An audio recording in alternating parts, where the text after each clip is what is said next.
eder. Burada çantasını almaya çalışır.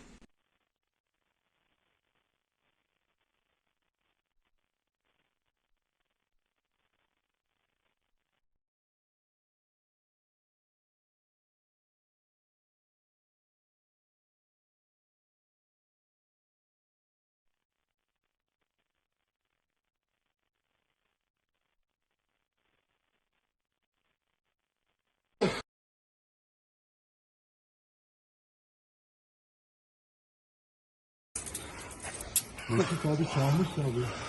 Tamam. Dur. Şartın üzerine çıkamayacak. Arabayı getir. Tam dışarı devam. Tamam dur. Ben arabayı... Bıçak o mu? Tamam. Doğru.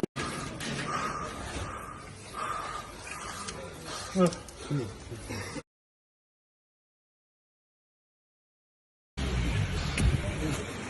Aç.